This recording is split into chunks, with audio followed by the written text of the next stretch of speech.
하나님의 역사를 바라보는 우리가 오늘 사도행전 8장 36절에서 40절 말씀을 통해 함께 붙들 주제는 기쁨의 길입니다. 본문은 광야 길 한가운데에서 일어난 한 사람의 구원 사건으로 우리를 인도합니다. 성령의 지시를 따라 내려간 빌립은 예루살렘에서 돌아가던 에티오피아 내시를 만나게 됩니다. 그는 단순한 여행자가 아니라 먼 이방 땅에서 예배하기 위해 예루살렘까지 올라왔던 사람이었습니다. 그는 돌아가는 길에 이사야의 말씀을 읽고 있었습니다. 그러나 읽고는 있었지만 깨닫지 못했습니다. 말씀은 눈앞에 있었으나 그 의미는 아직 그의 마음 안에 열리지 않았습니다. 성령께서는 빌립을 통하여 그 말씀의 주인공이 누구이신지를 밝히 드러내십니다. 그가 읽던 고난의 종의 예언은 바로 예수 그리스도를 가리키는 말씀이었습니다. 빌립은 그에게 예수님을 전하였고 십자가와 부활의 복음을 증언하였습니다. 그 순간 기록된 말씀이 살아있는 복음이 되어 그의 심령을 꿰뚫었습니다. 지식이 믿음으로, 궁금함이 고백으로 바뀌는 순간이었습니다. 본문 36절에서 내시는 물을 보며 말합니다. 보라, 물이 있으니 내가 세례받음에 무슨 거리낌이 있느냐. 이것은 단순한 요청이 아니라 믿음의 결단입니다. 그는 예수 그리스도를 구주로 받아들였고 그 믿음을 세례를 통해 드러내기를 원했습니다. 세례는 물에 잠기는 의식이 아니라 옛 사람이 그리스도와 함께 죽고 새 생명으로 다시 사는 사건입니다. 그동안 말씀을 이해하지 못했던 사람이 이제는 자신의 죄를 직면하고 그리스도의 은혜를 붙드는 자리까지 나아간 것입니다.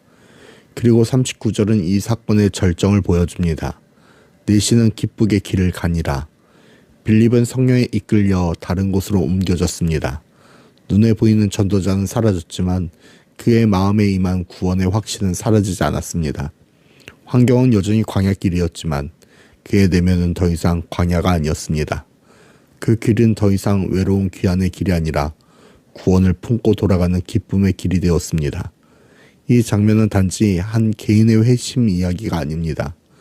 이는 복음이 예루살렘을 넘어 이방 세계로 확장되는 장면이며 주께서 약속하신 땅끝을 향한 복음의 전진입니다. 성령께서 친히 이끄시고 친히 증언하게 하시며 친히 구원의 열매를 맺게 하십니다. 그러므로 이 길은 사람의 열심이 아니라 하나님의 주권적인 역사 위에 세워진 길입니다. 이후 성령은 빌립을 아스도스로 옮깁니다. 블레셋 땅, 과거와 하나님의 백성과 대적했던 지역이었습니다. 그러나 이제 그 땅에도 동일한 복음이 선포됩니다. 빌립은 가이사라에 이르기까지 여러 마을을 지나며 계속해서 복음을 전합니다. 한 사람의 기쁨에서 시작된 복음은 멈추지 않고 또 다른 기쁨을 낳습니다. 복음은 머물지 않습니다. 기쁨은 확장됩니다. 이 장면은 이사야 52장 7절의 고백을 떠올리게 합니다.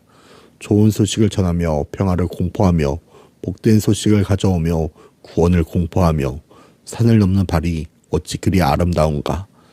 복음을 전하는 발걸음이 아름다운 그 이유는 그 길의 기쁨을 싣고 가기 때문입니다. 하나님의 통치를 선포하는 발걸음이기에 그 길은 어떤 길보다 영광스럽습니다. 그러나 오늘 우리가 기억해야 할 것은 전하는 자의 아름다움만 아닙니다. 복음을 듣는 자에게도 동일한 기쁨이 임한다는 사실입니다. 내시가 기쁘게 길을 갔던 것처럼 복음은 듣는 자의 인생을 새로운 길로 바꾸어 놓습니다. 광야 같은 인생이 기쁨의 여정으로 전환됩니다. 이것이 복음의 능력입니다. 오늘 우리의 현실은 녹록하지 않습니다. 기독교에 대한 사회적 인식은 점점 차가워지고 가장 가까운 사람에게조차 예수님을 전하는 일이 부담으로 느껴질 때가 있습니다. 주저하게 되고 망설이게 됩니다. 우리의 힘과 의지만으로 하려 할 때 복음의 전도는 무거운 의무가 됩니다. 그러나 본문이 보여주는 것은 분명합니다. 시작도 성령이 하셨고 만남도 성령이 준비하셨으며 열매도 성령이 맺게 하셨습니다.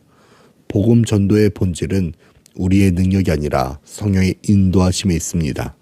성령께 순종할 때 그 길은 두려운 길이 아니라 기쁨의 길이 됩니다.